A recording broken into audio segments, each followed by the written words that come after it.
You are listening to Leaders and Legends, a podcast featuring some of Indiana's most fascinating men and women whose impact has shaped our state, our communities, and us. Join us as we discuss their imprint on our history. Leaders and Legends is brought to you by Veteran Strategies Incorporated, your local veteran business enterprise specializing in public relations, media relations, public outreach, crisis communications, and digital photography. My name is Robert Vane, Principal of Veteran Strategies, former Deputy Chief of Staff to Mayor Greg Ballard, and Communications Director for the Indiana Republican Party. I'm honored to be your host for our discussion. Welcome to Leaders and Legends. My name is Chris Spangle, taking on Robert Vane. Robert Vane will be our guest for this episode, and we're so lucky to have him on this episode. We'll talk about that just in a moment, but first we want to thank our sponsors for this episode. This is a podcast presented by Veteran Strategies and sponsored by the Girl Scouts of Central Indiana, the Grand Hall and Conference Center at the Historic Union Station, the McGinley Golden Ace Inn, and McAllister Machinery, your friendly neighborhood Caterpillar dealer. I am turning the tables on this episode for your Leaders and Legends host, Robert Vane. Robert, thank you for joining us here on this episode of your podcast. For free. Well, I guess I'm paying you. You're paying me, yes. I will send you an invoice for this. This was a lot of work, I had to clean up the dining room table for an accomplished guest such as yourself. Well, I have mentioned your name on the podcast a few times and also have told people in private conversation there would be no Leaders and Legends podcast without Chris Spangle. He's been incredibly generous. He's been a good friend for a while, but I can honestly say that I really enjoy the time that we spend together doing this, and you have been a terrific, terrific mentor to me in the world of podcasting in general and sort of in brand development and PR specifically. So before you put me on the grill, let me just thank you so that everyone knows how important you are to this podcast. So you can send your hate mail to Rob Kendall. Rob Kendall. Yes, thank you. And it's been a great project for me, and you've been a great mentor to me, especially in sharing our history nerddom. I've been a podcasting person for about 10 years and host my own show and work for Bob and Tom. And what's the name of your podcast? We Are Libertarians, and I am a featured guest. A bit player on episode 23 of this podcast, if you want to go back and listen to me make fun of Rob Kendall a lot. And so we actually met through Abdul. I was Abdul's producer for a while, and that's how we met. And then we got reconnected at the LA Fitness at Southport. That's correct. You play racquetball, and you said, "Hey, I'm thinking about starting a podcast." And I said, "Yeah, I'd love to talk." And that's sort of how this got the ball rolling about a year ago. I may have sweated more on Abdul's show than I do at the gym. just because of Jen Wagner. Yes, just because of Jen Wagner, whom we all love, and deservedly so. We had a lot of fun. That was Abdul 1.0, and he has reinvented himself and honestly needs to come on the podcast when the time is right. He and I have talked about it, and we'd love to have him on. He's a very courageous political observer. And a pain in the ass, and another one of my mentors. So so that's just a little background of who I am, so you're like, who's this strange person?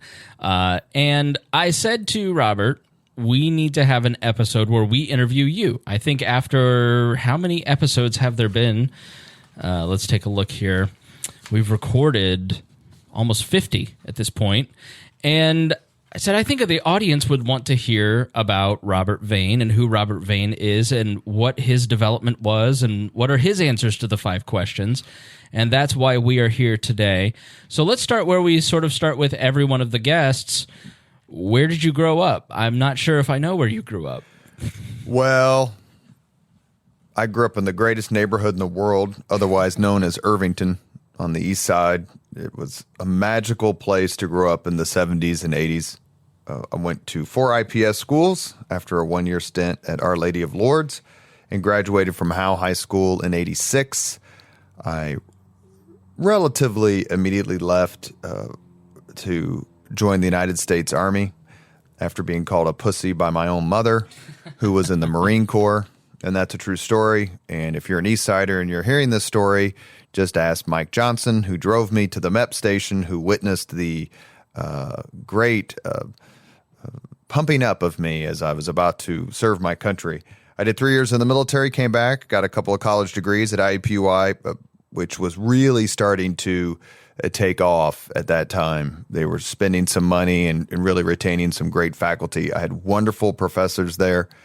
I did a double major in history and political science and was going to get a master's degree and a PhD in history, in American history, in the Civil War. Actually was going to study night blindness among Confederate soldiers who typically did really poor in the morning and really poor in the evening because of the construction of their diet. It was lacking in beta carotene, and I had a professor, a mentor, who was going to take me through that. He ended up retiring. He walked me down the hall about 3 doors and said, "Hey, Vane, meet Cutler. You're the only 2 Republicans in this building." That's a true story. Yeah. And ended up doing a master's degree in medieval history, 14th and 15th century English history with a wonderful, wonderful man named Ken Cutler at IUPUI, and then embarked on various political hackery jobs and culminating really into the astounding victory of Greg Ballard in 2007 and being his deputy chief of staff and comms director. I started my company, Veteran Strategies, a veteran business, in 2010, and really was looking forward to a new way to market myself, market my business, and through the wonderful suggestion of Rachel Coverdale of Coverdale Consulting, whose husband, Tom Coverdale, was a podcast guest. We started this podcast through your help, and it's been a wonderful, wonderful experience. Yeah, so let's jump back to your childhood, because I can't imagine growing up with 2 Marines for parents. What was that like? Were you in trouble a lot? Was it very strict? I mean, how formational was that for you? Was in terms of their military experience and your childhood? Well, they were divorced from each other twice. Really? Well, I mean, what's the odds that 2 Marines are going to get along with anyone, let alone themselves? Did you hear that, Mayor Ballard? And I had a great. I mean, we grew up with nothing.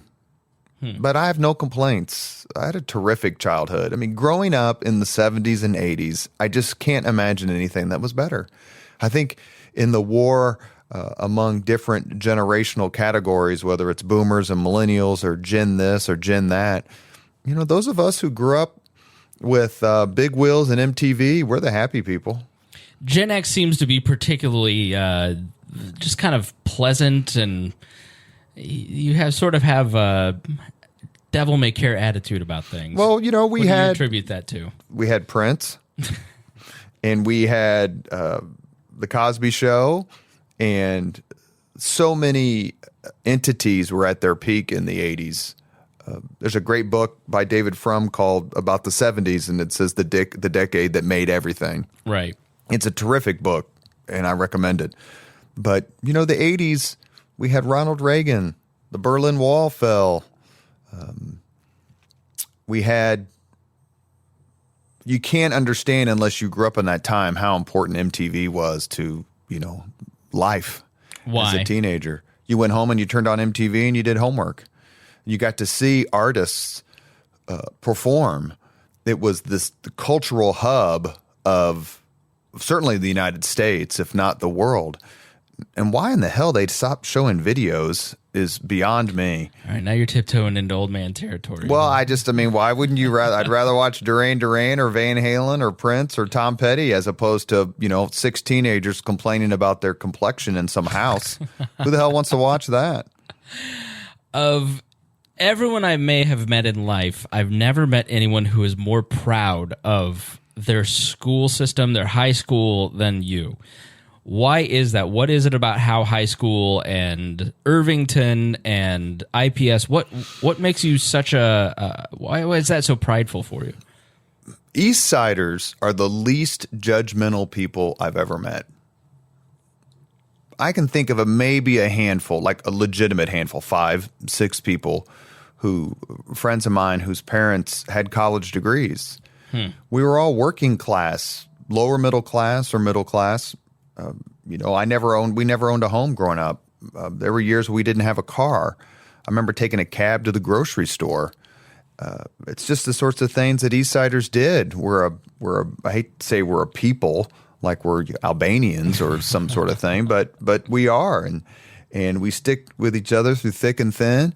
And it was incredibly, the imprint it left on me has helped me greatly. Not only to understand we're not all going to look alike, we're not all going to think alike, and we're certainly not all going to act alike, but I guarantee you I could pull 5 Eastsiders into this studio here at Spangle World Headquarters, and there would be much, much more we would all agree on and laugh about than wanting to fight about the latest controversy that's hit social media. I just have never met a group of people. I've had really 3 real cohorts of friends: Eastsiders, people I served with in the military, and political folks. And they all have their strengths, and I'm incredibly blessed. But, if I had to choose a group of people to hang out with on a weekend, even though I don't drink alcohol, I'd choose Eastsiders every time.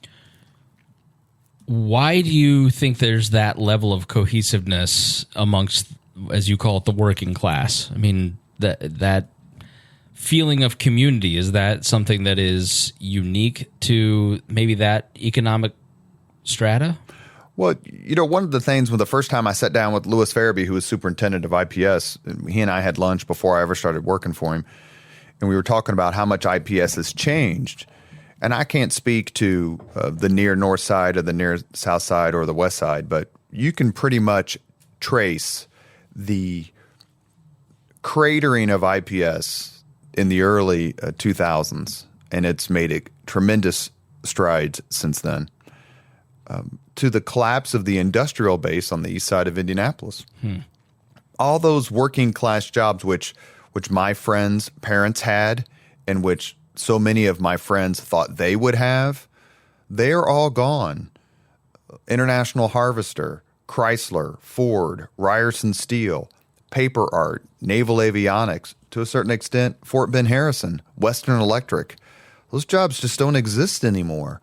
And it's incredibly unfortunate that a significant aspect of post-World War II middle-class life has been eliminated. And when those jobs started to go and those families started to move, that's when you saw IPS take a completely different turn from its peak in the late 60s, really through kind of the mid to late 80s.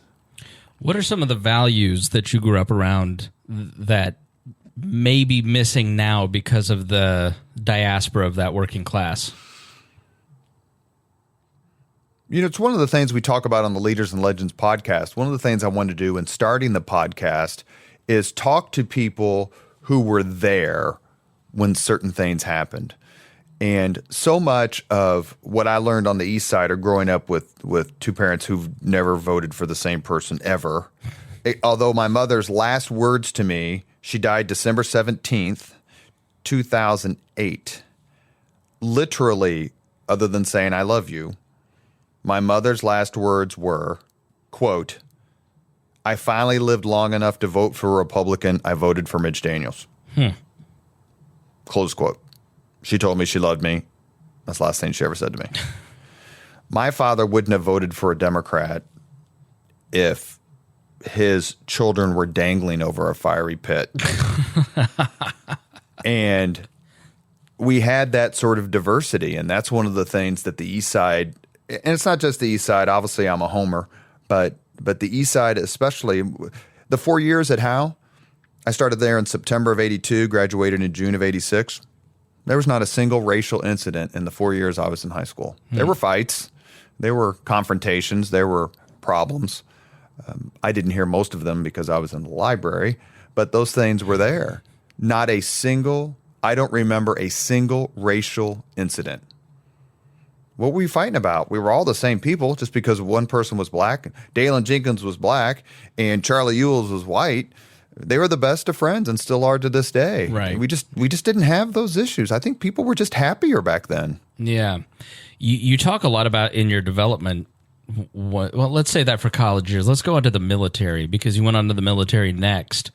Tell us a little bit about your service, what you did, and where you were stationed, and just kind of give a general overview, please.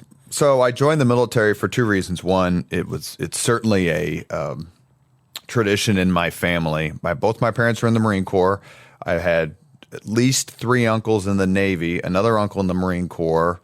My brother was in the Army. My other brother Michael. My brother Jimmy was in the Army. My other brother Michael was in the Air National Guard. Various other iterations of military. So there's the tradition. And military service tends to run in families. Yeah. You see a lot of them, and then you don't see hardly any. And that was one. And that was A. And then B, I just said there's no way in hell I could have afforded college without it. I mean, zero chance. Matter of fact, my father said, I'm not giving you any money for college unless you join the military. And then he gave me hardly any money anyway. Was that because it was formational for him and he thought it'd be good for you? Like, what was his reasoning for that? Why did he want you to go into the military so badly? One of the things about getting through basic training is just getting through basic training. I mean, you prove yourself. I never cursed in front of my father, and he never allowed me to curse in front of him until I got out of basic training. It's like, you're a man now. You can do that. Okay. It's okay for you to say, blank this or blank him, but you don't. It's a rite of passage. It's the greatest decision I ever made. Why? Well, the next time we're someplace and we're at a convention or a group of people, and the speaker says, all of you who served in the United States military, please stand and be recognized. I get to stand. Right. Why is that important to you? Because of the incredibly low number of people who actually serve. I believe there should be a draft, and you either get drafted into AmeriCorps or the Peace Corps, the Marine Corps, or the military. There has to be some set of service to your country, and that is something that, quite frankly, has been lost. There are so many good East Siders, people I grew up with. I can't name them all, but I can name a ton of them. Lee Wilhelm, Dean Johnson, DJ Waterman, David Vespo. The list goes on. David Ligon, who, white and black, we all had the same economic situation, all joined for different reasons. Scott Cale, who wanted to come on. Danny Adair, who joined the military. And it's just something that we all share. So if we're ever together somewhere, we tend to gravitate toward each other. I had a television show. I was hardly a warrior. My son, who's done 2 tours in Afghanistan, he's the warrior. Right. But, that was the job that the recruiter pushed me toward, because he saw me on the Brain Game and said, hey, you can do that in TV. And I'm like, answer questions? Or you can do that in the military. And I go, what, like answer questions? He goes, no, be on TV. And that's it. It didn't really propel me towards anything in my career, even though I do public relations, but it was still it was a phenomenal time. I really, really enjoyed it. So you did communications. You say that doesn't translate now? No. Really? I know that it's the camera tilts up, pans left or right. Isn't that right? Yeah. Yeah. Yeah. And zooms in and out. Okay. And, I got to interview a couple of really cool people. Scott Crossfeld. If you know who Scott Crossfeld, he's the first man to fly twice the speed of sound. So but other than, there's nothing really that translated direct. I just simply got lucky and got into PR through the graces of Jennifer Hollowell at the Indiana Republican Party. I, too, am a history major at IUPUI, a forthcoming degree, hopefully one day. Pace yourself. Yeah, I'm going on that 18th year. Yeah, but you're still 28. Thank you. That makes up for advocating for the draft in this libertarian household of mine. I loved studying history at IUPUI, and you and I have definitely bonded over history. I'm an absolute history nut. Grew up going to St. Augustine, Florida, and that's the genesis of my history nutdom. Anybody who has spent more than 5 minutes with Robert Vane knows that some obscure political fact will fly out of his mouth. Before this, we recorded a podcast on Bobby Fischer and the history of chess, and he knew it better than the expert who wrote a book. Like I would have loved to have seen that gentleman. What was his name? Dave Edmonds. He was in London when we did the podcast. And throughout the 50 episodes, you hear Robert kind of using his historical knowledge and his love for history to kind of ask questions that a lot of other people don't ask. When did you fall in love with history, and how important has the study of history been to your life thus far? The first book I read was The Golden Book of World War II. I was not yet in kindergarten. It just happened to be at the library. And, a lot of folks can't stand history. And I feel sorry for them, quite frankly, because it is so instructive in both behavior and patterns and human nature. You cannot be a good writer if you are not a reader. And there's so many great stories, so many great people. I don't know how many books I've read, but I've not even scratched the surface. I'm lucky enough to have found several different historical genres and time periods that I like. And a lot of it just depends on a good book that had come out. But it's safe to say there are some folks on the East Side who went a different way. And I'm convinced that my love of reading helped keep me out of trouble. Mm-hmm. As someone who literally used to collect calls from his friends from prison so they could talk to their girlfriends on a three-way call back in the 90s. That's a true story, and I'm proud of it because that's what East Siders do. And if I hadn't found that love, then certainly I wouldn't be anywhere near the position that I'm in now, or having had the experiences or the career. It doesn't mean I would have been selling crack. It just means that propelled me to something. Plus, quite frankly, when you don't really have any skills from a trade perspective, my ex-wife, Candace's husband, Rob Connor, another terrific East Sider, he can fix a rainy day. And he'll laugh that my kids, his stepkids, get the best of both worlds. Mm-hmm. They can history nerd out with me if they want, but then go figure out how to change oil in a truck if they hang out with him. Right. And if you don't have certain skills, you need to make the best of what you have, and that was what I did. History has kind of been a social lubricant for you and some very important people over the course of your career, hasn't it?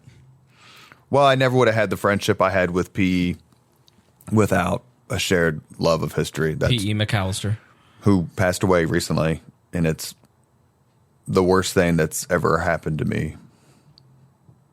Yeah, P.E. is a big philanthropist here in Indianapolis, and so many different. I was at Garfield Park, I believe, the amphitheater there, McAllister Amphitheater. He started the park. Generous. He started the Parks Foundation. He was president of the Capital Improvement Board when the Colts came from Baltimore.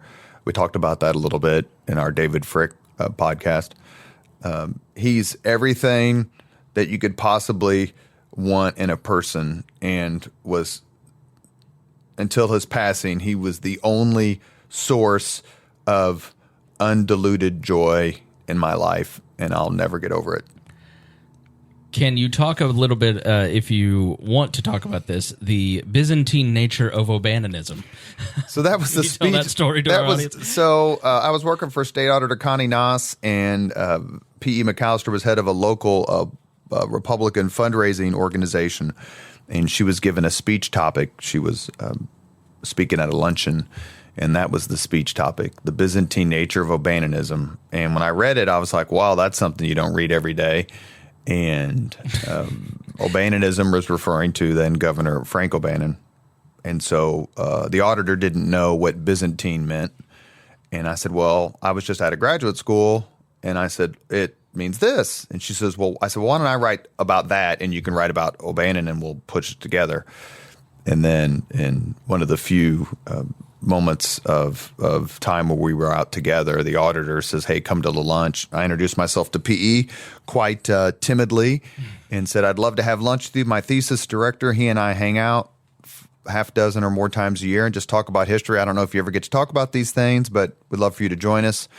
And he was very gracious and said, call Priscilla, who was his assistant, Priscilla Dick. And that was thousands of lunches ago. And that day is a watershed moment, along with the birth of my kids, that I've ever experienced. No friendship with P.E. McAllister, no job at the Indiana Republican Party as communications director, no job as communications director, no association with Greg Ballard. And it's all because of P.E. just being kind. And one of the things that I learned from him, perhaps a little too late, was there's no harm in just being kind. So you said he was instrumental in helping you get the job at the Indiana Republican Party. Why is that? Because he refused to write his annual contribution check, which I'm sure was probably in the range of $50,000, until he had received assurance from the people at the Republican Party who were asking him for money that I was going to receive this job that I had applied for which I had no experience and quite frankly didn't deserve. And he just wouldn't write the check until the conversation went from, yeah, we got a lot of really good candidates and we've talked to Robert and, but we've got a lot of people we want to talk to. That's how the conversation started. And when it was clear that the checkbook was not going to be opened, it pretty much ended with, yeah, he's terrific. And, we think he'd be a great addition. So I give my former boss, Chairman Murray Clark, at least the credit for being aware.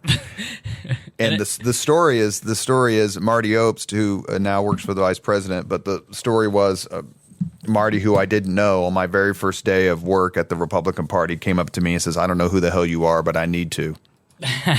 Yeah, that'll get attention pretty quick. Well. Had you worked, so I first became aware of you because I don't know if any of you listeners know, but we have a television star as well. You starred in a PBS documentary. Yeah, We the People. We the People, about the Marion County Clerk's Office and vote counting. I have a DVD copy of it if you'd like to autograph it before you leave. Can you talk a little bit about how that came about and what that was like? Well, Marion County Clerk Doris Ann Sadler was the star. And what year was this? Deservedly so. I'm pretty sure it was a presidential election of 2004, which at the time was the busiest election in the history of Indianapolis, surpassed in 2008 because of Barack Obama's candidacy as the busiest election. I'm not exactly sure. I think it was through Doris Ann. They had, maybe someone else, had someone who wanted to do a documentary on basically elections. It was 4 years after Florida and Bush v. Gore. And they were terrific, and Doris Ann did a wonderful job, and she got a lot of credit for that, went around the country, and she should have. She is a incredibly bright and wonderful friend who took an absolute beating for reasons that had nothing to do with what was really terrific leadership. And Doris Ann, we had a lot of problems with the elections. We ended up suing our vendor, whom we hadn't selected, but we ended up suing them and winning. But we were in the crosshairs of the media and the Democrats. And I don't blame the Democrats. That's what you do when you're in politics. Or the media, because there were issues. Doris Ann Sadler never, ever, ever scapegoated her staff, blamed her staff, fired people. And there were people who were wanting me fired. Personally, you have to fire Robert. Someone has to go. He runs the elections. There are problems. Get rid of him. And if those people had succeeded, I never would have had the opportunities that I eventually had. But I'm so loyal to her and so incredibly fond of her, not only because of who she is, but also because she stood up for her people like an East Sider would do. So did you then go to the state Republican Party after working there? May of 2006. Okay. So how long were you there? Till October of 2007. I left a week before Greg Ballard won. Okay. It was a great job. I mean, it was absolutely, there's terrific people who work in politics. regardless of how they vote. And to have a chance to work at the Indiana Republican Party was a real dream. And what was your role there? Hater. Professional Jen Wagner puncher, verbally puncher. Yes.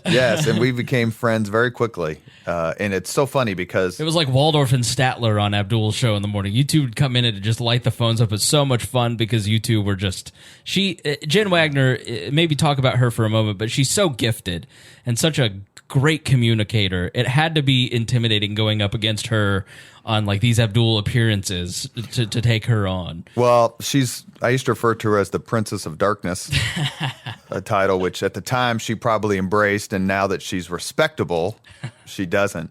You know, Jennifer Wagner is one of those folks who you're just incredibly, incredibly lucky to know. She's very, very, very bright. Mouthy as all hell. I loved it. We became friends very quickly, not always to applause from either our sides. But, you know, growing up in a bipartisan household, it just didn't, you know, and growing up in a neighborhood of Reagan Democrats, basically, which is what the East Side in Irvington was. I mean, you heard different perspectives all the time. So, like, it was just like, oh, I've heard this all the time. What's the big deal? Yeah, you tend to see people first and party second. Well, I'm a liberal arts major at an urban university. It wasn't exactly a den of Reaganites, you know, at Kavanaugh Hall at IUPUI. I was College Republicans president at IUPUI in 04, and Josh Gillespie was an adjunct professor, and he taught like one class for an hour a week. He was the only Republican that we could find in the entire campus to be the advisor. And Josh Gillespie is a former student of mine. Yeah. And a terrific guy who became good friends with Jen. Jen was just very smart.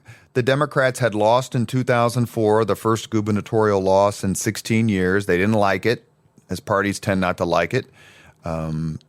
Mitch Daniels in 2006 and 7 was not the Mitch Daniels in November 2008 and beyond.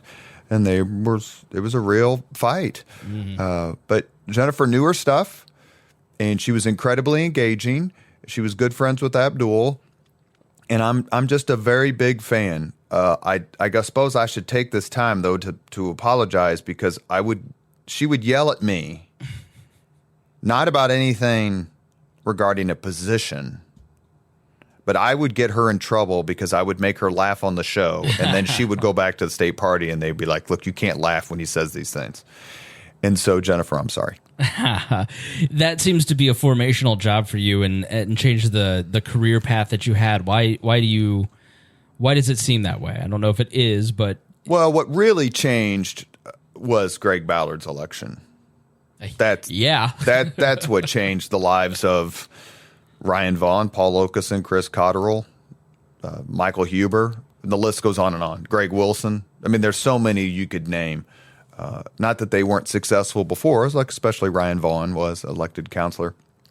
But his win in 7 changed the career trajectory in a way I never thought. And this came out not only in the podcast we did with Bart Peterson, who was extraordinarily gracious for coming on, but the one we did with Paul Okeson and Michael Connor, where Michael Connor's growing up. Republicans are dominating Indianapolis. He probably thinks he's never going to work for a Democrat mayor, or at least it's going to be another 20 years before he does. Yeah. Paul Okeson becomes first chief of staff for Greg Ballard. Probably thought, oh, the Democrats are never going to lose the mayor's office. I'll never work for a Republican mayor in Indianapolis, even if I wanted to. And the Democrats in the early 2000s were such a machine in the city, even though Republicans were still winning elections. Like in 2002, we won all the county-wides except for sheriff. And then in 2006, Brizzy carries the county for his reelect. But other than that, the victories are few and far between.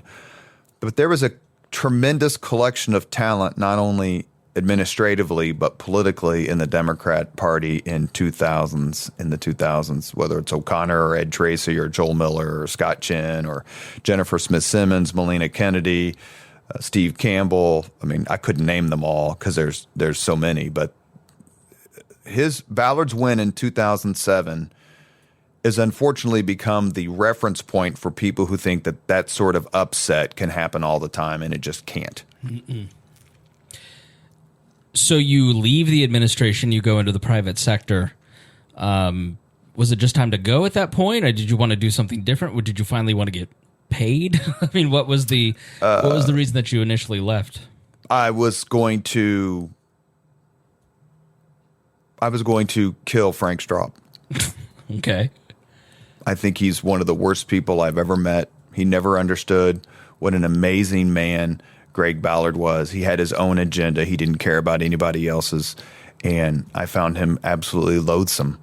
And it was an odd position for me to be in meetings and sticking up for cops all the time, while at the same time their public safety director is trashing them. And clearly it was either him or me. And he's the public safety director, and I'm the flack. Deputy mayor of public affairs at that point? I was deputy chief of staff and communications director. Clearly one position is more important than the other. Right. And I never would have left. I would have stayed. Yeah. But I give credit to Greg Ballard for hiring someone who thought outside the box, who wasn't from Indianapolis, who had an agenda and a resume that was spectacular. But he never understood that Greg Ballard's key to success was the fact that he could work with anyone, and he looked for the best in anyone. And it doesn't always work. You're not always able to find it. And it was enormously frustrating to me. And we had announced the water deal that had gotten passed. The first CIB deal had gotten passed. The parking meter deal had done. So big things had happened. And in retrospect, I would like to have stayed through the reelect in 2011. But quite frankly, I was causing problems in the administration because I couldn't deal with one particular person. And I have no regrets about not dealing with that one particular person at all. So you leave, you go into the private sector. Shield Sexton? Shield Sexton, an incredibly fun place to work with terrific leaders. One of them is Brian Sullivan, who I've known my entire life. Andy Shield, who was deceased now. Mike Diltz, Kevin Hunt, and then my particular boss, Chris Altice, I should also say, but my boss was John Andrews, a Roncalli kid, big Seinfeld fan, and one of the best leaders I've ever met. He is a terrific, terrific person, and I'm very lucky to have him as a friend. Yeah, so you're not there very long, though. You went back to work for Greg Ballard, did you not? Well, I was there for 7 days, and on the 7th day, Greg Ballard wins the mayor's election, and I was working at Channel 8 that night with Jim Shella and Susan Williams, who was running the Sports Corp, I believe, at the time, and our good friend Toby McClamrock, one of the best people I ever meet. And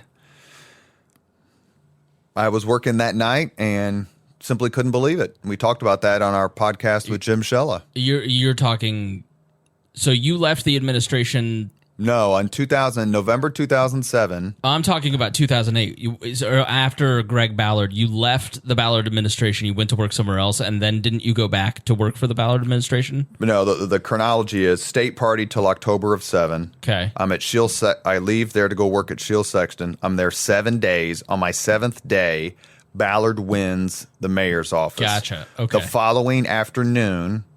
following morning, I go to county party headquarters just to say congratulations to the brilliant Tom John, the brilliant Kyle Walker, and all those folks who made that happen, John Cochran, Kurt Fulbeck. And Jim Shella is interviewing Greg Ballard, and I walk in, and I'm like, how the hell did he get in here? Like he just sulfur fills the room. Yeah, well, the answer was he just showed up with his camera and said he wanted to talk to the mayor-elect. So I walked into the room and shook hands. I had seen Shella the night before because I was at Channel 8, but I really hadn't had a chance to see Greg Ballard. And Greg Ballard and I had developed a friendship. Right. Quite frankly, because I was one of the handful of people who was nice to him and treated him with respect while he was running, even though I thought he was going to get lit. And then I left. And I texted somebody, and I'm not sure who, it might have been Kyle Walker, and I said, this is really dangerous. And it wasn't Kyle's fault, of course. And then I got a call. It was Wednesday. I got a call Wednesday night when I was driving home from Shield Sexton. It was Bob Gran, and Bob Gran goes, Robert Vane, Bob Gran. I said, hey, Bob, congratulations, because he was an early backer of Ballard. He goes, we need you to come work for the transition. I said, who? He goes, Mayor-elect wants you to come be his press secretary. And I said, Bob, I've been at Shield Sexton. This is my 8th day. Like, I can't leave. He goes, well, what's it going to take? And I said, have the mayor-elect call Andy Shield. The next day, Thursday morning, Andy Shield walked in my office. And for those of you who don't know Andy Shield, he was a absolute, one of the worst things I've ever had to do was write his obituary. He was a dream of a man, absolutely genuine and kind and wonderful. And he said, the mayor-elect just called me. They went to Cathedral together. And I said, I told him if he wants me to work for him, you got to say, okay. I can't leave here. I've been here 8 days. I mean, I haven't done anything, but I've been here 8 days. Well, it turns out I didn't do anything the whole year I worked there. And he says, no, I think it's okay. And so I left on that Thursday. I walked out of Shield Sexton and went to the transition headquarters and was there through the end of the year. And Shield Sexton paid my salary the whole time. Wow. That's amazing. That's the kind of people they are. Then the offer was made to come to the administration January 1, 2008. I'm like, I can't do that. That's not fair to Shield. And Shield kept my job open. And then I stayed at Shield until November 10th, 2008. And that was my first day in the mayor's office. So you're extremely loyal to Greg Ballard. I saw him at Abdul's party once, and I said, you couldn't have a better friend than Robert Vane. What is it about Greg Ballard that elicits so much admiration from you? Well, the Army's been taking care of the Marine Corps for about 200 plus years now, so we're used to it. You know, Greg Ballard is, everyone in the world should have a chance to work for Greg Ballard or for someone like him. He lets you do your job. He's stubborn, but he's not, you know, as I like to say, he's open-minded, but he's not vacant. Like, give me some options. Hey, Mayor, we've got a problem. I'll give you an example. The state stopped sending kids to the Guardians home in Irvington. They sent kids who were, for whatever reason, weren't with their parents. I grew up right across the street from it in Irvington. And so it was just going to sit empty. And I read about it. And I went, oh, man, this is bad news. I walked into the mayor's office and said, Mayor, have you seen this? He said, no. I said, look, we can't let that building sit empty in the heart of Irvington. Like, that'll just rip the guts out of those folks there. You can't, we got to come up with something. And Greg Ballard, without even looking up from his paper, goes, well, then do something. Did you? I walked down to the brilliant Kariga Roush's office in the mayor's education wing with the terrific staff that he had, Christy Marson, Beth Bray, and said, look, we've got to figure something out. There's a building there. What can we do in terms of education? And to his credit, he took it from there, and it became the Irvington Charter High School, which is a phenomenally well-performing, incredibly popular high school in Irvington. But that's so typical Greg Ballard. He didn't say we couldn't do anything. He said, give me some ideas, and we'll choose whichever the best one you can come up with. That is incredibly empowering to your staff. I clearly was probably the closest person to him in the administration. And I'm incredibly fortunate that I even met the man. You are listening to Leaders and Legends, a podcast presented by Veteran Strategies and sponsored by Girl Scouts of Central Indiana, Grand Hall and Conference Center at Historic Union Station, the McGinley Golden Ace Inn, and McAllister Machinery, your friendly neighborhood Caterpillar dealer. So jumping forward in the timeline, you leave the administration. What do you do next? Is that when you start Veteran Strategies? I started Veteran Strategies. I left in November of 10 and went and became an entrepreneur after talking to a lot of really smart people, Al Hubbard, Michael O'Connor, Steve Campbell, Paul Okeson, and others who were out making their way. And it was really Brian Sullivan from Shield Sexton, from one of the great East Side families, who said, you know, you're a veteran. That's an advantage. I had no clue. And having your own business is it's very difficult. And if anyone who's listening, who's an entrepreneur or is thinking about being an entrepreneur or going out on your own, It is an ice cream headache every day. But because you're constantly worrying. Yeah, right. Where my next client's going to come from? God, have I paid my taxes? Shoot, have I answered that email? And you just don't have a lot of protection. I was lucky enough to have come off the administration. The administration was on a high. We had done the deals and the things that we had talked about earlier, and it was a good time for me to leave and start my own business. And I got some really good contracts to begin with, and I've had some bad months, and then all of a sudden 5 people are calling you in one day. I have so much respect for people who have their own business, and I almost refuse to pay for it or buy things or eat places that don't represent Hoosier entrepreneurs and their hard work. So what is Veteran Strategies and what do you do? So Veteran Strategies is a public relation company. My business partner is Al Inslee. He does drone and digital photography. He is a member of the Marine Corps Reserve, a former member of the Marine Corps Reserve, who served in Iraq and Afghanistan. And I worked with his wife, the incomparable Jen Pittman, in the mayor's office. And so Veteran Strategies, we do a lot of public outreach. I do a lot of writing. I do a lot of speech writing, which I particularly enjoy. I pitch stories to reporters. I do interviews on radio. I help prep. I'm doing more business development now. People are hiring me to help them make connections. And, it's a terrific way to make a living if you can keep it going. And that's the thing that you think about at 3 a.m. Right. But I've done some terrific projects. I managed the IPS referenda last year that each question passed with more than 70% of the vote. I've done the Pacers deal in 2014, April, $160 million. I mean, they just said, you do it. And that's where I've been really lucky that I've had some good contracts and good clients. And when they say do it, what do they mean? Do they mean messaging? What are they looking for specifically? Mostly it's strategy. So I would want someone to hire me who comes in. I haven't done a lot of crisis communication. Well, I've done a ton of crisis communication through the mayor's office, but none of us are Roger Harvey from Bose Public Affairs. He's the best at crisis communications.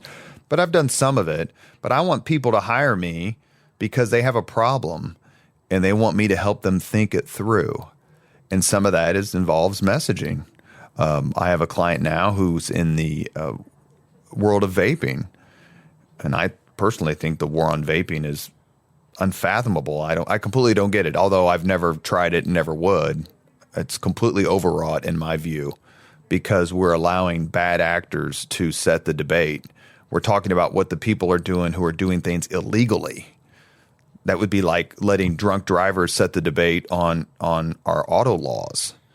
But this guy is incredibly conscious. He understands that changes are coming, and he's a terrific communicator, and it's a joy to work with him. So there's a messaging problem, the perception of vaping and its impact. Okay, so you're not going to come up with an operational solution to a strategic problem like that. You have to do it in terms of messaging and outreach, and those are the kind of projects I really like. I like working on projects. So that's where Leaders and Legends enters the picture. And I won't be bashful if your nice boy Catholic upbringing will make you bashful. This podcast is all about presenting veteran strategies and advertising it. So he asks knowingly, where did you get the idea for Leaders and Legends? Well, it wasn't my idea per se. Rachel Coverdale from Coverdale Consulting suggested that I start a podcast as a way to market veteran strategies and market myself in an attempt to woo new business.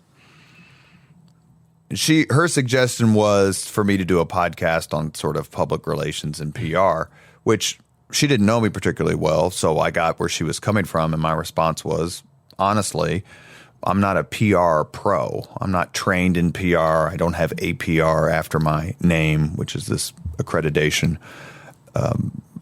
That's not where I'm trained.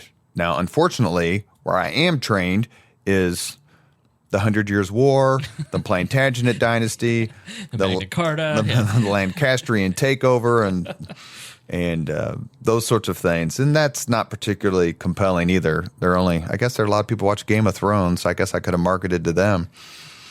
I said if I was going to do a podcast, I'd really want to be the East Side Larry King, which has always been my dream, and that's to ask questions of people who've done stuff or are doing stuff and get to talk to them about what it was like to be in the room when X happened or Y happened. And to her credit, because Rachel deserves the credit, she immediately said, "Oh my God, nobody's doing that. Yeah. Nobody's doing this." Then my first call after that conversation was to Chris Spangle. And you've been incredible. You are the sine qua non of the Leaders and Legends podcast. Without your expertise, I never would have been able to make it past. I never would have had episode 1 featuring Greg Ballard.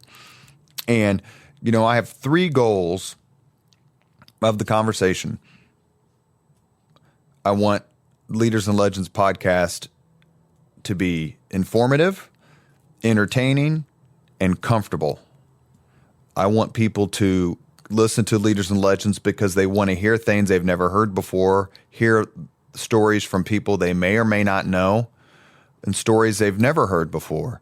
And I want them to follow up and go, wow, I wonder what this person's doing now. I love promoting the work of the founding fathers of modern Indianapolis, and a lot of our guests kind of represent that generation. But I also want the podcast to get bigger, to be about things other than just geographically focused on Indianapolis and Indiana, and hopefully we can make that happen. There's a lot of amazing people in this world who are doing terrific things or have done them and now are enjoying retirement. And to me, it's those stories. It's David Frick, who worked for Mayor Hudnut, telling the story about the Colts coming here. It was an incredibly amazing story. It's Allison Millangton, who was the chairman of the president, I think, of the Super Bowl effort in 2012, telling the story about walking away from Super Bowl headquarters into Georgia Street, where so many people gathered, and seeing a tall man. Walking up to that tall man she recognized and saying, "Mayor Hudnut, why are you crying?" Because the Super Bowl represented everything that he wanted to do for this city and that he did. It's Mitch Daniels talking to us about what happened on 9/11, because he was in Washington, D.C. when 9/11 happened. And the list goes on, but those are some of the ones that stand out. And so I want people to be, wow, I never knew that. Wow, I hadn't heard that story. Man, I didn't know that person did that. And along with hopefully generating some more business for my company, for Veteran Strategies, it's a way for me to indulge my love of history in a local context. Yeah, so what are some overarching values or some things that you learned through the process of doing the show? Not when you're talking to people, I guess, are there things that you're just like, wow, this... I never thought about it this way. What are some other moments that stand out for you?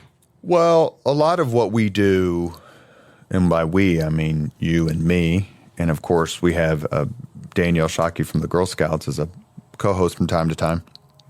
And Dina. So she's not a co-host, but yes. An important Dina, part. We can't leave her out. That's right. And she's endured a lot of IU love as a Purdue grad. Anyway, I want Republicans and Democrats on together talking about this is how we got things done, either way back when or this is how we're doing it now. We've had Michael O'Connor and Paul Okeson, good friends. Ed Tracy and Jim Kittle, good friends. We had John Mutz and Louis Mahern on together. And an episode that's either going to come out after this one or may hit it before is Robin Winston and Mike McDaniel on together, along with Jim Shella. And, the people who are involved in politics understand that these sorts of friendly relationships and constructive relationships are the norm. Yeah. At least here. And I'm assuming in other places. It's the folks who don't work in politics all the time who think that all Republicans and Democrats hate each other all the time. And it really isn't true. And I'll stick with my theory that if you want real feuds in politics, I mean, the feuds that never go away, the Irish Alzheimer's where you forget everything but a grudge, it's within the parties. It's D's hating D's and R's hating R's. Yeah, I have sent this to many a libertarian friend because I've just said, listen, you need to listen to the show. This is how politics actually works. It's not some life or death battle. It is people who genuinely respect each other having conversations with each other and trying to negotiate an agreement, not because they want to kill each other, but because it's the right thing to do for people. Well, remember what Louis Mahern said in our podcast where we had he and former Lieutenant Governor John Mutz? Louis sought out a Republican with whom he thought he could work. Yeah. It's the complete opposite of what happens now on both parties. I mean, everyone knows that I'm a Republican, but, I don't necessarily hold my party and we're saints and the others are sinners. We have our as Lo Bianco so viciously smeared you in Piety and Power, known moderate Robert Vane. Yeah, that's right. Which I translated as to someone who doesn't wake up on vibrate. I enjoy being partisan for fun, like with people who have a sense of humor. I say this all the time. I can get along with anybody who has a sense of humor. Yeah. Like anything else is almost immaterial. But can you laugh at yourself? Can you laugh at others? Can you take a joke? Can you give a joke? And you know what? Not to make this the theme of this particular interview, but that's what East Siders do. We had a saying when I was growing up and when I came out of the military and moved back to the East Side while I was in college. And I chuckle, it's the official motto of the East Side, and that is leave your feelings at the door. Yeah. You're going to get lit up, so just laugh about it. And that's one of the things that I think the podcast came through is Republicans and Democrats, even today, those who want to work with the other side and want to get things done, that can happen. It's no accident that I think it was his first commercial, but recently reelected Mayor Joe Hogsett's first or second commercial has him sitting next to Bill Hudnut on the bench at Hudnut Commons. That's smart politics. Yeah. Do I dare ask you if you have a favorite episode, or would you like to pick a couple episodes? Like if you were to recommend when you are out and you recommend the show, like are there a couple episodes hey, start here? If you're interested in how Indianapolis went from being, the 59-cent can of tuna on Let's Make a Deal to the Showcase Showdown, listen to the David Frick podcast. He was involved in so many amazing things, former senior deputy mayor for Mayor Hudnut. A guy at the gym, we were talking about the podcast, goes, well, I don't know that guy. Why should I listen to him? And I go, well, he negotiated the deal to bring the Colts here. He negotiated the deal when the Simons bought the Pacers and kept them here because they were leaving. And he's the guy who Mitch Daniels said, why don't you build Lucas Oil Stadium for me? You just don't have someone with that level of accomplishment who's so incredibly soft-spoken and humble and self-effacing. It was pulling teeth to get him to do the podcast, and he was absolutely terrific. I loved the Tracy and Kittle one because they clearly are such great friends. It required significant editing. Thank you, Chairman Tracy. The Bart Peterson one, he didn't have to come on. Here I am working for the guy who beat him, and I'm sure back in the time I was probably not. I was probably more of a Republican spokesman than I am now. But he was terrific. Allison Melangton. If I could have my kids grow up to be anyone I know, it would be Allison Melangton. She's just the greatest combination of achievement, leadership, and kindness that I've ever encountered. Governor Holcomb was incredibly fun. Eddie White was fun. Bill Benner, Jim Shella. I mean, a lot of these people are my friends. I mean, I'm lucky enough to be good friends with a lot of them and at least close friends with some of them. And that's one of the benefits of working in politics. I used to tell students when I talked to them when I was go speak at college when I worked for the mayor or the party or whatever. Get involved in politics. Doesn't matter how you vote. Honestly, it's been a great experience for me. I always recommend the bipartisan ones, Mutz and Mahern. My favorite hasn't aired yet as of the recording of this. Mike McDaniel, Robin Winston, and Jen Shella. Like that was hilarious. It was funny. I really enjoyed those. I liked Kittle and Tracy. That one was personally just like, wow, I'm going to be around a lot of people that I formerly criticized, and I found them to just be so much fun, and those are great episodes. Those are some of my favorites. Well, and one that is going to air, I believe, the first part of January is the one we did with Mike Riley, who was the head of the Robert Kennedy campaign in Indiana in '68. And as a history guy, I mean, it was just mesmerizing. I mean, I love talking to people who were in the room. Tell me about what happened in the room. And that's one of the best byproducts of the podcast is to learn things. We did a podcast with Mike Riley. He talks about RFK's speech at Notre Dame, which was Robert Kennedy's first speech after he declared, and then he decided to run in the Indiana primary. I think I have this chronology correct. A week later, we did a podcast with Michael Browning, which hasn't aired yet, where Michael Browning talks about, I asked him, because Riley had talked to us already, Mike, you were at Notre Dame. Were you at Notre Dame for the Kennedy speech? And Browning tells the story of how not only was he there for the speech, but because he had an internship at a Chrysler dealership, he got the car. He procured the car that Kennedy rode in to go back and forth from the speech, and that the car got so damaged by people wanting to touch Kennedy that he didn't think that the car was going to get taken back. He thought I was going to go, like he says, I thought I was going to have to buy this car. I mean, that's one of the things about this podcast, which is so fun. The last thing I'll say before we move on is my favorite story or coincidence of the podcast, easily. Mark Miles talking with Fidel Castro and Fidel Castro wearing pajamas is pretty good. But the fact that Mitch Daniels and Terry Curry had the exact same first concert is pretty tripped out. Yeah. Love and Spoonful and the Association at Clues Hall was Terry Curry's first concert, and it was Mitch Daniels' first concert.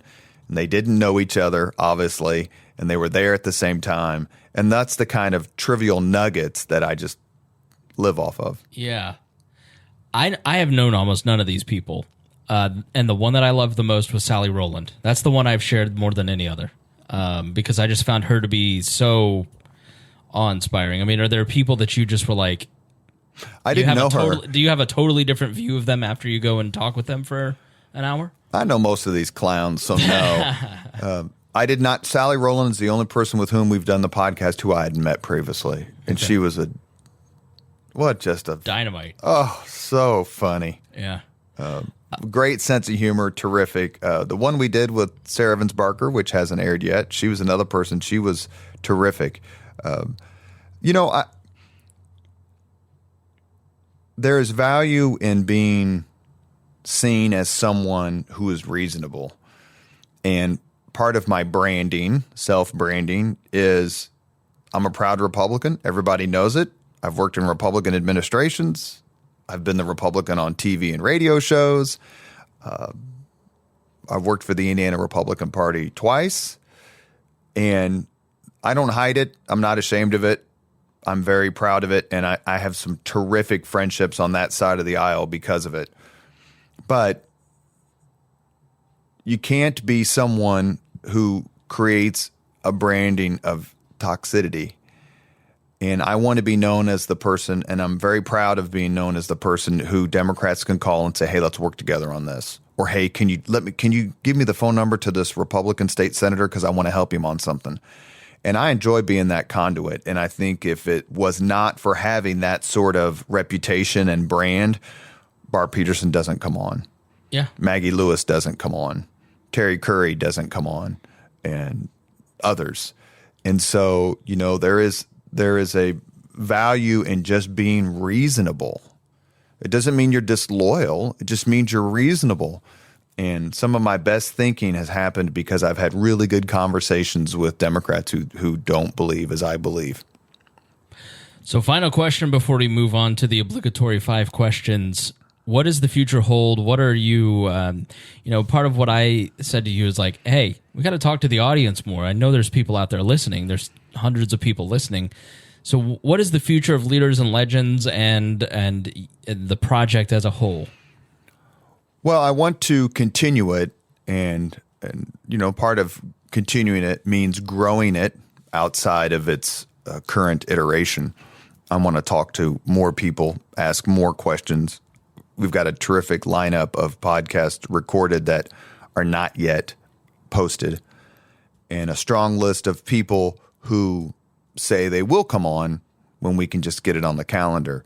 And I probably shouldn't mention their name just in case, it falls through, but I want to do more media members. I want to do more sports. I've done a lot of government and politics because that's kind of my nest. I'd like to talk to some authors about their books. And, but you know what? Can we get a big name? Who's your guest? I mean, I suppose Mitch Daniels is pretty damn good, and he's going to allow us to come back as Rob Kendall. Yeah, the Pope of, is it Hendricks County? Brownsburg. We don't claim him in Plainfield. Okay, just checking. And so, Jeff Smulyan came on, hasn't been posted yet. I mean, this guy he invented the concept of sports talk radio. He talks about it on the podcast. And so, are there people I'd like to have on who are bigger names? Of course, and we're going to ask them. All they can do is say no. But there's that aspect of it. At the same time, we need to have work on how we deliver it, make it more listener friendly. We want people to visit leadersandlegends.fireside.fm. There's a listener survey. Please complete that. Promise it won't take much time, so we can come up with better guests, or not better guests, but larger than life guests, and guests that represent the content you want to hear. Yeah, and part of that is that you tell us what you like, what you don't like, a little bit about yourself, because not really sure who we're talking to, so we want to make it more two-way. Join our Facebook group. You can email me through the fireside.fm website and give me suggestions. I've had quite a few suggestions. Some of them are Eastsiders who want to come on and talk about their Christian Park baseball career. The hell with that. But maybe. Add me on social media. I post these I post these podcasts every Monday morning on Facebook and get a terrific response. And I'm very, very grateful.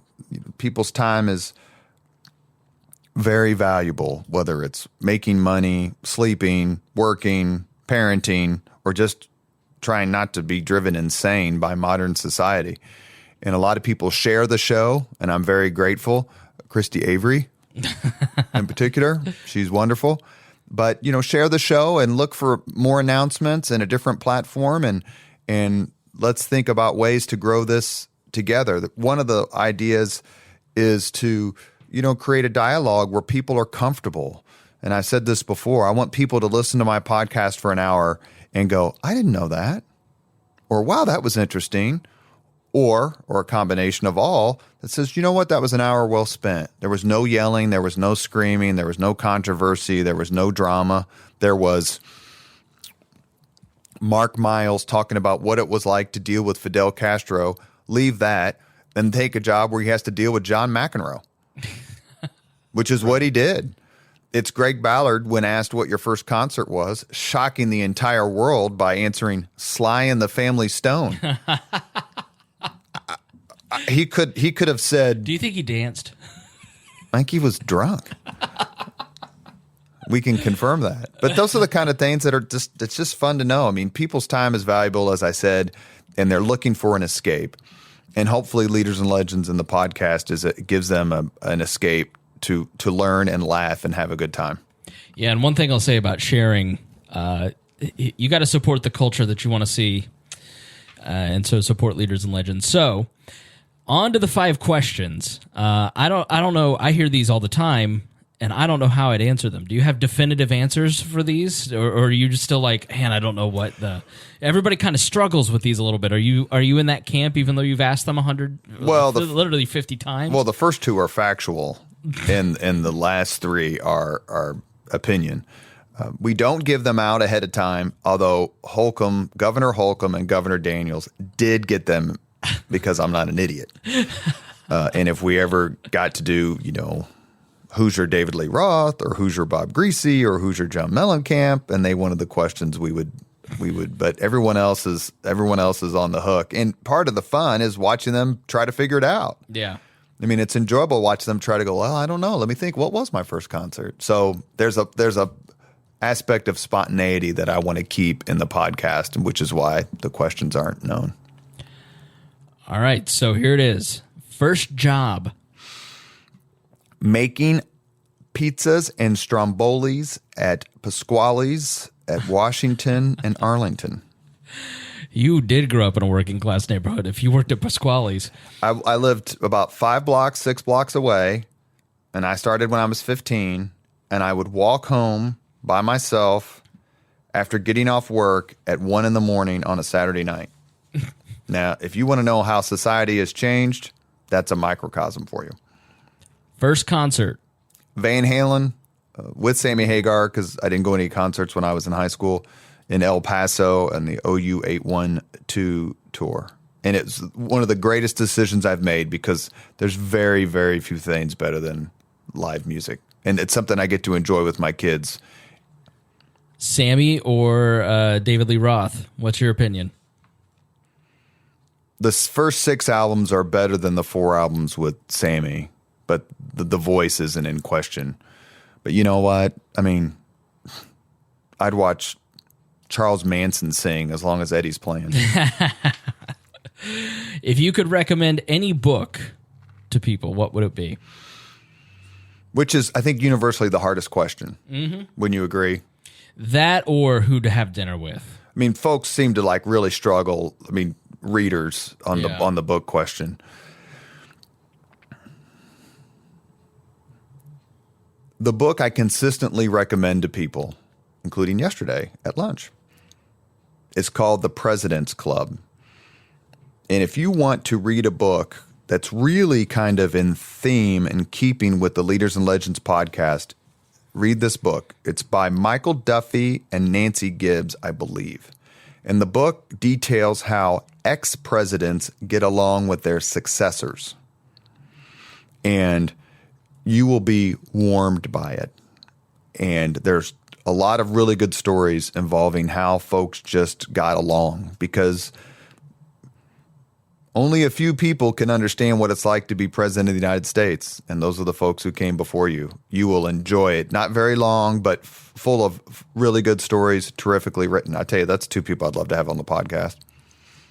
If you could witness any event in history, what would it be? From a personal level, it would be the moment my parents met. Hi, Anna, this is John. Hi, John, this is Anna. That would be interesting. From a historical perspective, I mean, like everyone else, why wouldn't you be on the moon when the moon landing happened? But I would say I'm fascinated when historical figures, when colossal historical figures come together. And in American history, the penultimate example of that, of 2 individuals coming together, is the surrender at Appomattox, when Robert E. Lee surrendered the Army of Northern Virginia to Ulysses S. Grant, 2 titans of that war, and to see them come together and how Grant treated the Confederate Army, how Grant treated Lee and continued to treat Lee even afterward. It's one of those moments that just doesn't happen very often in history, especially in American history. And it didn't do much in the long run to foster better relations between the sections. But you had 2 incredible leaders, incredible generals coming together in the same room at the same time. And I could only imagine the emotions that were flowing through. If you could have dinner with any living person, who would it be? Has anyone said Abdul? Abdul. He would be proud of that. Not even Sharon would say Abdul at this point. Well, 2 hours, we could watch Blazing Saddles for sure. It would be really, really difficult to turn down a dinner with George W. Bush, not only because of his time as president, but I know for a fact he is a monster history buff. And so to be able to talk to a man who made history, who so loves history, would be impossible. He appears to be such an incredibly kind and self-effacing and genuine person. And if you don't believe me, ask Michelle Obama. You could be the new Ellen. I would be very happy. And you know what? We had Shelley Fitzgerald on, and I made fun, said you never would have made it on Ellen if it wasn't for Leaders and Legends. That's true. Well, this has been a pleasure, and it has been truly formative for me, and it has been great to get to know you so much better over this past year, and to talk about many different things, and to meet the incredible list of people that I never would have gotten to meet had it not been for you involving me in this project. And I speak for everybody when I just say that this has been a great learning experience for the listeners. And Robert is able to get this massive list of people because he is just genuinely kind and nice and a great guy. And I hope that you got a chance to learn a little bit more about him. So, Robert, thank you so much for joining us on your podcast. Thank you for allowing me to pay you to host my podcast. All right. Thank you for joining us here on Leaders and Legends. You are listening to Leaders and Legends, a podcast presented by Veteran Strategies and sponsored by Girl Scouts of Central Indiana, Grand Hall and Conference Center at Historic Union Station, the McGinley Golden Ace Inn, and McAllister Machinery, your friendly neighborhood Caterpillar dealer. Thank you very much for listening to Leaders and Legends, brought to you by Veteran Strategies Incorporated. If you want to contact us about this program or our menu of public relations services, please send us an email at robert@veteranstrategies.com. That's robert@veteranstrategies.com.